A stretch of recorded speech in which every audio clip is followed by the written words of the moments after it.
సాధన యొక్క పేరే ధ్యానం. సో ఈ ఆధ్యాత్మిక సాధనలో, ఆధ్యాత్మిక అంటే ఆత్మని తెలుసుకునే సాధన. ఆధ్యాత్మికం అంటే ఆత్మ గురించి తెలుసుకోవడమే ఆధ్యాత్మికం. Simple definition. అధ్య ఆత్మక, ఆత్మిక అది. ఆత్మను గురించి అధ్యయనం చేయడమే ఆధ్యాత్మికం. సింపుల్ గా చెప్పాలి. ఈ ఆధ్యాత్మిక సాధనలో నేను అనుకున్నట్టే ప్రతి జడజీవి పదార్థం యొక్క బాహ్య స్వరూపంతో పాటు అంతర్లీనంగా ఉన్న చైతన్యాన్ని తెలుసుకోవాలి. అది మొదటి మెట్టు. బాహ్య స్వరూపంతో పాటు అంతర్లీనంగా ఉన్న చైతన్యం తెలుసుకోవాలి. నీరుంది, నీరుకి బాహ్య స్వరూపం అనేది ఉంది. నీరులో ఉన్న అంతర్లీన చైతన్యం ఏంటి? నీరు లేకపోతే ఏ జీవి కూడా బతకలేదు. అంత పవర్ ఉంది నీటికి. శుభ్రంగా నీళ్లు తాగేస్తున్నాం, దొరుకుతున్నాయి కాబట్టి. నీళ్ళలో ఉన్న చైతన్యం ఏంటి? నీరు లేకపోతే జీవమే లేదు. గాలి, గాలి గాలి ఉందండి, ఎక్కడ కనబడుతున్నది? ఉంది గాలి. గాలి అది లేకపోతే కనబడదు, లేకపోతే ఉండదు. ఎంత ఇదిగా ఉంటుందో డీప్ గా ఆలోచిస్తుంది. ఆకాశాత్ వాయుర్, వాయుర్ అగ్ని, అగ్ని ఆపాత్ పృథివీ. ఈ పంచభూతాలు లేకుండా పంచేంద్రియాలు, కర్మేంద్రియాలు లేకుండా జ్ఞానేంద్రియాలు ఉండలేవు. ఈ రెండు లేకుండా మనసు అనేది ఉండలేదు. ఇవి లేకుండా బుద్ధి అనేది ఉండలేదు. ఇవి లేకుండా అహం అనేది ఉండలేదు.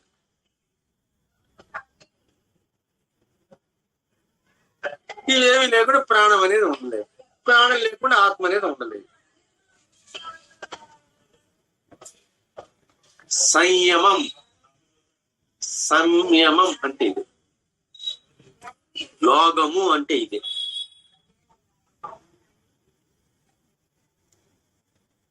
సో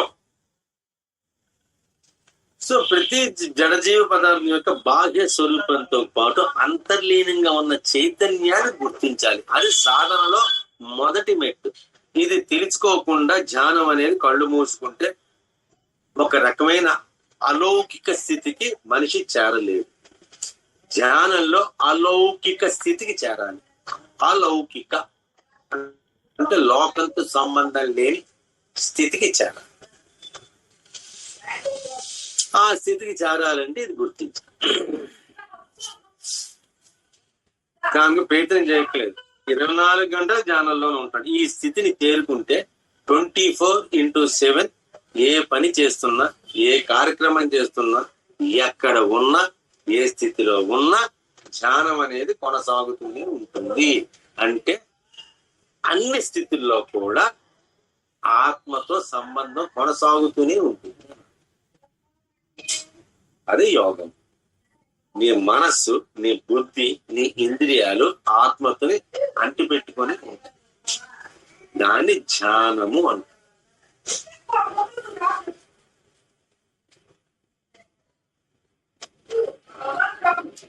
అంటే అర్థం ఏంటంటే, సింపుల్ గా ధ్యానాన్ని ఈజీగా సక్సెస్ఫుల్ గా సాధించాలి అని అనుకుంటే మాత్రం ఒక్క విషయాన్ని గుర్తించుకోండి.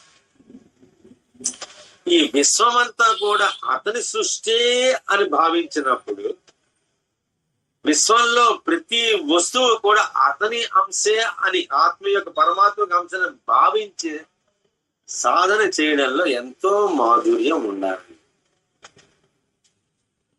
సృష్టి అంతా కూడా అతని యొక్క సంకల్పమే. సృష్టిలోని ప్రతి వస్తువు కూడా అతని అంశయే, సాక్షాత్తు అతనే అన్న భావన కలిగినప్పుడు ఒక రకమైన మాధుర్యం వస్తుంది, ఒక రకమైన ఆనందం వస్తుంది. ఆ ఆనందమే ధ్యానం. ఇప్పుడు ఎన్ని రకాలుగా చెప్తున్నారు ధ్యానం గురించి. ఆ ఆనందమే ధ్యానం. ప్రతి మనిషి ఆనందాన్ని కోరుకుంటాడు కదండి. ఆనందాన్ని కోరుకునే వ్యక్తి ఒక్కడు చూపించండి. ప్రతి వ్యక్తి కూడా ఆనందాన్నే కోరుకుంటాడు. అది దొరకడం చాలా కష్టం. ఎంత కష్టమో అంత ఈజీ కూడా. ఆనందం దొరకడం ఎంత కష్టమో అంత సులువు కూడా. డబ్బు సంపాదించడం ఎంత కష్టమో ఒకనొక టైంలో డబ్బు సంపాదించడం ఒక స్టేజ్కి వెళ్ళి అంత ఈజీ కూడా. వద్దన్నా పడిపోతుంది డబ్బు. ఒకప్పుడు ఎంత మొత్తుకున్నా సరే ఒక 10 రూపాయలు దొరుకుతుంది. మనకి అందరికి తెలిసిన విషయాలే కానీ వద్దున్నా సరే కోట్లు పడిపోతాయి. వాడికి అదృష్టం దరిద్రంలా పట్టుకుందని సాగుతుంది. అదృష్టం దరిద్రంలా పట్టుకుంది అంటారు కొంతమంది. దరిద్రం సాధారణంగా ఉండేది చాలా మంది. వీడికి అదృష్టం కూడా అలా పట్టుకుందంట. అందుకే అదృష్టం దరిద్రంలా పట్టుకుందని అంటారు. వీటి వెనకాల ఎంతో జ్ఞానులు ఆలోచించి చెప్పిన మాటలు సులువుగా మనకు అనిపిస్తాయి కదా. అందుకోసమే సృష్టి అంతా అతనిదే, పరమాత్మ అని భావించినప్పుడు ప్రతి వస్తువు అతని స్వరూపం అన్న భావిస్తే ఎంత ఆనందం కలుగుతుందండి, ఎంత మాధుర్యం ఉంటుందండి. అదే ధ్యానం. ఆత్మానుభూతి పొందిన వ్యక్తికి ధ్యానంలో అంతిమ స్థితికి చేరుకున్న వ్యక్తికి, సమాధి స్థితికి చేరుకున్న వ్యక్తికి విశ్వమంతటిని కూడా ఆత్మస్వరూపంగానే చూస్తాం. అదే సవికల్ప లేదా నిర్వికల్ప సమాధి. ఆ స్థితికి వెళ్ళిన వ్యక్తి విశ్వమంతటిని కూడా ఆత్మస్వరూపం, చైతన్య స్వరూపంగా చూస్తాం. దానికే మనం కొన్ని పేర్లు పెట్టుకున్న సవికల్ప సమాధి, నిర్వికల్ప సమాధి. ఇది ధ్యానానికి అంటే సాధనకి. ధ్యానం అంటే సాధన వేరు కాదు, దీనికి పరాకాష్ట.